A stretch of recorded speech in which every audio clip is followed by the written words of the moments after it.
La noche en que el Papa León XIV fue forzado a renunciar, algo imposible sacudió los cimientos mismos del Vaticano. Esa noche, la Biblioteca Apostólica dejó de custodiar el conocimiento. Sus vastas estanterías de volúmenes de siglos de antigüedad se convirtieron, en cambio, en testigos de un crimen que la Iglesia nunca nombraría abiertamente. No había monjes caminando por los suelos de piedra, ni escribas inclinados sobre el pergamino, solo un puñado de ancianos cardenales sentados en rígido silencio alrededor de una inmensa mesa de roble, cuya superficie había absorbido más traiciones secretas que misas solemnes. Las llamas de las velas, afiladas como ojos acusadores, arrojaban una luz inquieta sobre un único pergamino prohibido que descansaba en el centro. Ese documento nunca debió haber sido escrito, y mucho menos descubierto en este lugar. Su caligrafía era impecable, casi hermosa, como si la elegancia pudiera disfrazar la cobardía de las manos que trazaron cada letra. Cada línea despojaba al título papal de su autoridad, arrancaba el poder de su fuente y borraba el nombre de León XIII como si nunca hubiera ocupado la cátedra de Pedro. La cera roja del sello aún conservaba el calor de la llama que lo había presionado. Al lado yacía una pluma cuya punta permanecía húmeda con tinta negra. Los dedos del cardenal Tigal estaban entrelazados tan fuertemente que los nudillos se habían vuelto blancos. Su mirada permanecía fija en la mesa, pero sus pensamientos corrían hacia otra parte. Inquieto, culpable, ya arrepintiéndose del curso irreversible que habían elegido. «Pedí que fueran cuidadosos», susurró, con la voz quebrada. «Les rogué que esperaran». Las palabras se disolvieron en el aire pesado. Enfrente de él, la cardenal Sara no dijo nada. El silencio que llevaba pesaba más que cualquier discurso. Fue Burke quien finalmente tomó la pluma. Su mano temblaba mientras completaba la última línea, aunque su mandíbula permanecía firme. «Estamos de acuerdo», dijo. La gravedad en su tono apenas enmascaraba el miedo que había debajo. «Debe estar firmado y sellado antes del amanecer». Los otros asintieron, pero ninguna sensación de alivio tocó sus rostros, solo un temor compartido y tácito. Esto no era una maniobra política ordinaria. Estaban desafiando a la propia Iglesia, traicionando al sucesor de San Pedro y organizando un golpe silencioso en el corazón del Vaticano. Y lo hacían con las sonrisas delgadas de hombres que pretendían que Dios no los estaba mirando. El silencio se prolongó hasta volverse casi insoportable. Entonces, las masivas puertas de hierro de la biblioteca comenzaron a abrirse por sí solas. Ningún guardia anunció a un visitante. Ningún mensajero lo precedió. Solo el gemido profundo de las bisagras antiguas cortó la quietud.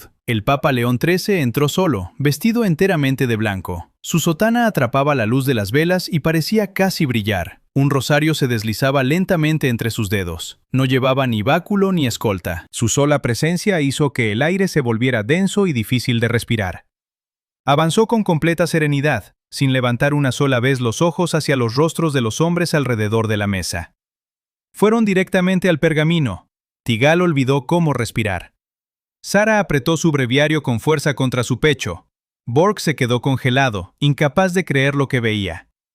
El Santo Padre se detuvo ante el documento y leyó cada línea sin prisa, sin ira, sin tristeza visible, solo con una paz tan absoluta que se sentía como el juicio silencioso del cielo mismo. Los cardenales esperaron el estallido esperado, la condena, el trueno de la ira divina. Ninguno llegó. En su lugar, León alcanzó la pluma. La habitación entera sostuvo la respiración. La mano de Tigal se levantó instintivamente y luego volvió a caer. Los labios de Sara se movían en una oración silenciosa. Borg no podía formar ninguna palabra. Con la misma calma pausada, el Papa mojó la punta en la tinta negra y escribió su propio nombre sobre el decreto. No era una protesta, no era un desafío, era una aceptación total. Dejó la pluma, tomó de nuevo el rosario en sus manos e inclinó levemente la cabeza. Su crucifijo atrapó la luz parpadeante mientras hablaba, con una voz firme y constante. «Si desean removerme, que sea por mi propia mano». En ese preciso momento, las llamas de las velas se estremecieron violentamente como si un viento invisible hubiera atravesado la cámara. Una llama se apagó con un silbido agudo y aterrador. Desde los rincones más profundos de la biblioteca surgió un golpe pesado y hueco, un sonido que parecía subir desde los cimientos mismos del Vaticano. ¿Era esto la capitulación definitiva de un pontífice o el inicio de una condena irrevocable para quienes intentaron arrebatarle el poder? El eco rodó a lo largo de los pasillos flanqueados por estanterías antiguas y se asentó sobre la sala como un juicio final. Nadie se movió. Cada ojo permanecía fijo en el pergamino que ahora llevaba una firma que nunca podría ser ignorada, la del Papa León XIV. El susurro de Tigal fue el primer sonido que rompió el silencio.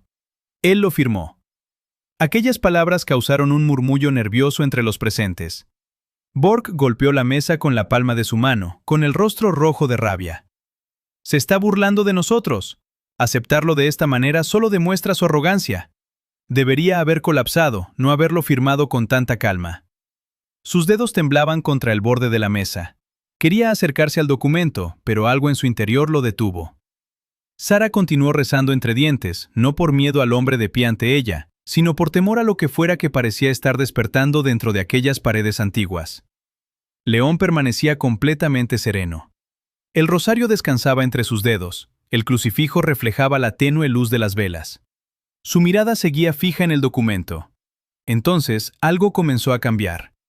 La tinta de su firma empezó a extenderse lentamente. Al principio parecía una simple mancha, pero segundos después se ramificó como raíces negras deslizándose bajo el pergamino. Los cardenales se inclinaron hacia adelante. Nadie respiraba. Las letras comenzaron a distorsionarse. Tigal dejó escapar un gemido sofocado. No, no puede ser. El contenido del decreto estaba desapareciendo. Las frases que acusaban al Santo Padre estaban siendo tragadas por ríos de tinta oscura. Cada palabra fue absorbida, cada oración fue borrada lentamente, hasta que todo el documento se transformó en una masa ilegible de tinta negra, como un pantano, como si ninguna acusación hubiera existido jamás. Borg se echó hacia atrás bruscamente, haciendo que su silla raspara violentamente contra el suelo de mármol. El color había desaparecido por completo de su rostro. Eso no lo puede hacer un hombre. Las velas comenzaron a arder con una intensidad no natural. Las sombras bailaban sobre las paredes como figuras vivas. De repente, una de las lámparas de cristal se desintegró, enviando fragmentos a través de la habitación. Una densa columna de humo se elevó lentamente hacia el techo. Mientras tanto, la tinta continuaba acumulándose alrededor de la firma del Papa. Pero ahora ya no era una simple mancha. Las líneas negras comenzaron a organizarse como si una mano invisible estuviera escribiendo sobre el pergamino una vez más. Los cardenales observaban con horror hasta que una sola palabra apareció: permanece. La tinta aún brillaba húmeda, como si acabara de ser escrita por alguien de otro mundo. La respiración de todos se aceleró. Sara hizo automáticamente la señal de la cruz. Tigal dio varios pasos hacia atrás. Borg se lanzó frenéticamente hacia el documento intentando borrar la palabra con la mano. Pero tan pronto como se desvanecía, reaparecía más brillante, más oscura e imposible de ignorar. El Papa levantó lentamente los ojos y miró a cada uno de los cardenales, uno por uno. Su voz sonó tranquila pero absoluta. Lo que sea que escriban, el cielo responderá. En ese preciso momento, la biblioteca entera comenzó a temblar. Las estanterías vibraron violentamente y cientos de libros cayeron al suelo. Una nube de polvo descendió de las vigas del techo. Los cardenales apenas podían mantener el equilibrio. Tigal dio un paso al frente, con la voz completamente quebrada. «Santo Padre, nunca fuimos nosotros quienes realmente sostuvimos la pluma». León bajó lentamente los ojos hacia el crucifijo de su rosario. Sus labios parecían moverse en una oración silenciosa, o tal vez en una advertencia antes de que alguien pudiera hablar de nuevo. El sonido regresó. Un segundo impacto golpeó más fuerte que el primero, subiendo como si hubiera sido arrancado del propio suelo de mármol. Un tercero le siguió, luego un cuarto, cada uno más pesado, más deliberado. Las estanterías comenzaron a temblar. A lo largo de cada pasillo, miles de volúmenes se agitaron a la vez. Las páginas pasaban sin viento, sin ninguna mano que las guiara. Su crujido seco se convirtió en un rugido que llenó el espacio abovedado hasta que la palabra misma se volvió imposible.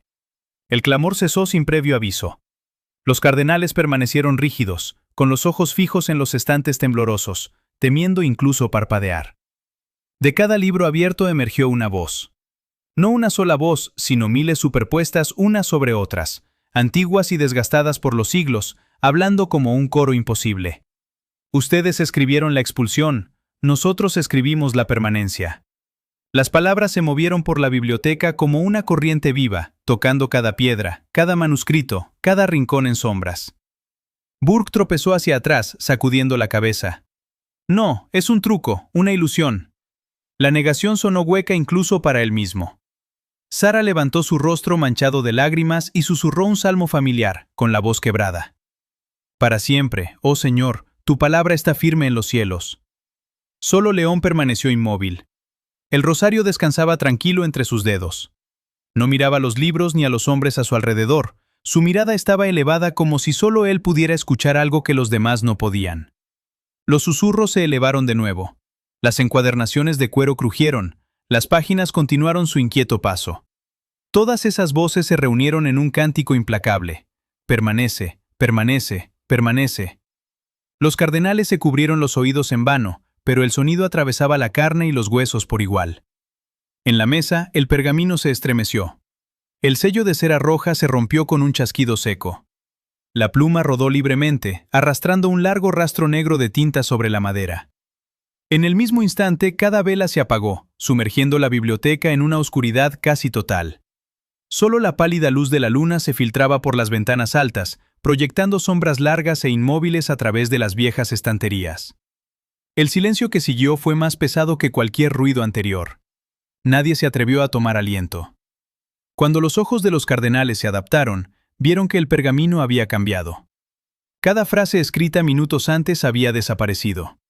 Una sola palabra se erguía ahora grabada en la superficie con una intensidad imposible. Permanece. Tigal dio un paso lento hacia adelante. El sonido de su zapato contra el mármol resonó como un juicio. «Santo Padre», logró decir. «¿Qué significa esto? Si esto es verdaderamente una orden del cielo, entonces nosotros somos los que estamos en rebelión». La expresión de León permaneció serena, intacta ante el miedo. «Significa», respondió en voz baja, «que la carta nunca fue solo de ustedes». Burke abrió la boca para responder. Antes de que se pudiera formar una sola palabra, un frío repentino barrió la cámara. Las estanterías comenzaron a crujir de nuevo. Luego vinieron los golpes. 4 impactos sharp y sucesivos sacudieron el suelo. El mármol vibró bajo sus pies. De la estantería más antigua, un volumen masivo se soltó y golpeó el suelo.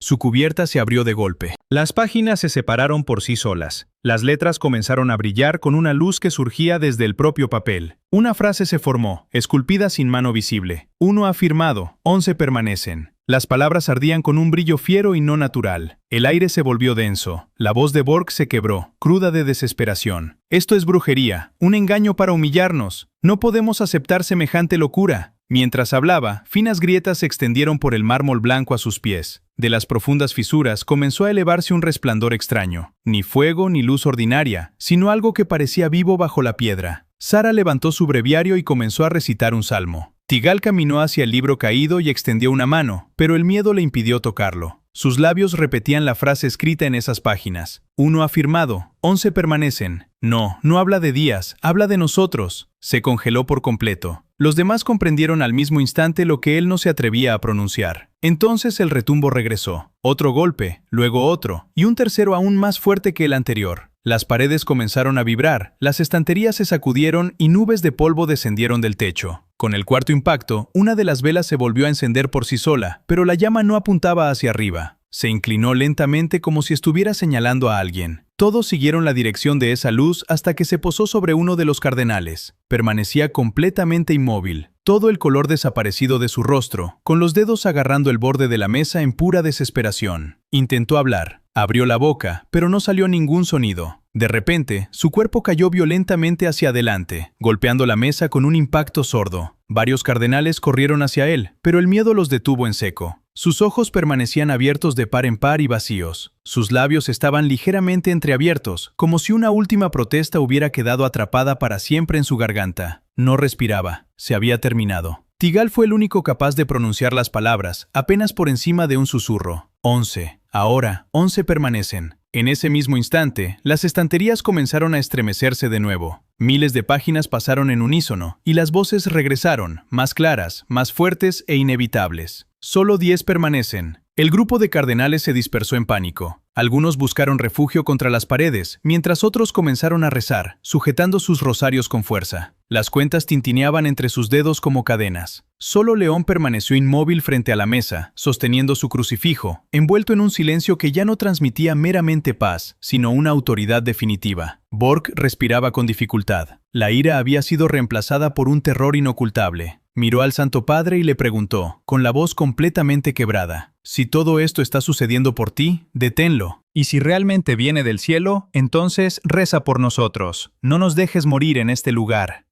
León levantó lentamente los ojos. Su mirada parecía atravesar las almas mismas de todos los presentes, mientras respondía con una serenidad helada: «Yo no fui quien lo comenzó». En ese momento, el suelo se sacudió una vez más. Las grietas se abrieron aún más, y de su interior emergió un resplandor que no quemaba la piedra, sino que parecía transformarla desde adentro.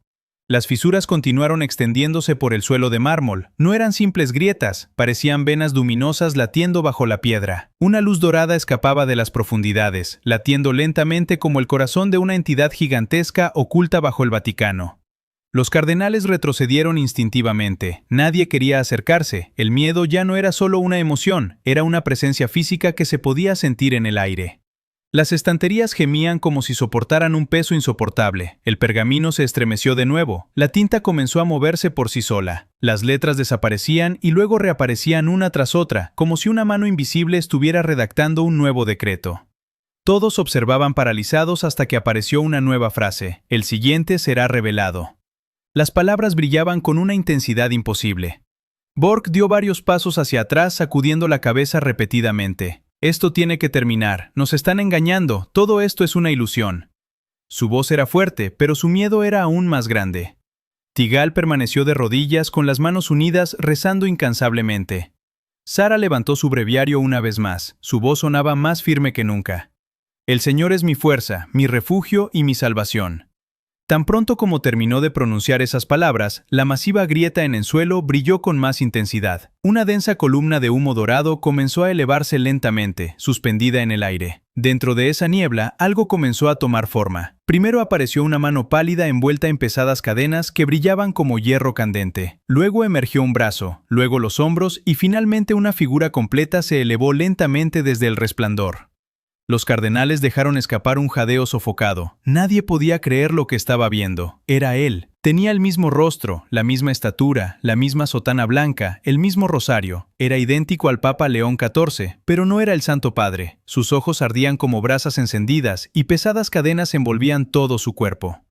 El verdadero león permaneció inmóvil, sosteniendo su rosario con absoluta serenidad. Mientras esa figura idéntica continuaba elevándose de la fisura, el sonido del metal arrastrándose sobre el mármol llenó toda la biblioteca. Tigal apenas podía hablar, su voz era casi inaudible. Es él, pero al mismo tiempo no lo es. Borg señaló desesperadamente a la aparición. Deténganlo, no lo dejen salir, esa cosa no puede existir. Es la sombra de su pontificado, la maldición de nuestra rebelión. Sara cerró los ojos mientras las lágrimas corrían por su rostro. La figura encadenada levantó lentamente la cabeza y abrió la boca. Su voz sonó como un eco roto, profundo y distante. Un décimo impacto sacudió el palacio apostólico. Las marcas luminosas grabadas en la piel de los cardenales continuaron brillando, testigos permanentes de todo lo ocurrido. La figura espectral giró su mirada hacia Tigal y pronunció con fuerza. 1 ha sido contado, 10 permanecen. Poco después, en el suelo abierto, el segundo cayó al abismo ante el pánico generalizado. Las paredes temblaron, los frescos se agrietaron y las frases de fuego dictaron que 3 debían caer. En medio del colapso, el pergamino ardió por última vez y la palabra Roma flotó en el aire antes de estallar en 1000 fragmentos brillantes. Esas chispas cayeron sobre las manos, brazos y rostros de los acusadores, dejando marcas imborrables que ningún esfuerzo humano pudo borrar. La gran sombra que acompañaba a León se disipó y la grieta en el suelo se cerró por completo, devolviendo a la biblioteca un silencio sepulcral. El intento de golpe de estado, redactado en la penumbra con trazos cobardes de tinta, había sido anulado no por una resistencia militar o un discurso político, sino por la intervención de una fuerza superior que quebró la soberbia de los hombres de la ley. Los cardenales, antes dominantes y seguros tras sus jerarquías y títulos, quedaron reducidos a figuras temblorosas y marcadas, obligadas a convivir con la prueba viviente de su traición grabada en su propia carne. León XIV permaneció erguido frente a la mesa, imperturbable, sujetando el rosario que había sido su única arma durante toda la noche. Miró por última vez los rostros deshechos de los conspiradores y pronunció las palabras finales que sellaron la velada. Escribieron una renuncia. El cielo respondió con un mensaje. Roma respondió con su propio juicio. Las viejas estanterías guardaron silencio, los tomos se asentaron y las antorchas apagadas dejaron que la tenue luz de la luna iluminara el pergamino desaparecido. La estructura institucional, construida sobre apariencias, secretos y decretos humanos, se desmoronó ante la verdad irrevocable. Al final, no fueron las reglas escritas por los hombres las que prevalecieron, sino la firmeza inquebrantable de una sola alma serena que aceptó su destino sin miedo, dejando claro que ningún poder terrenal puede borrar aquello que ha sido fijado por el cielo.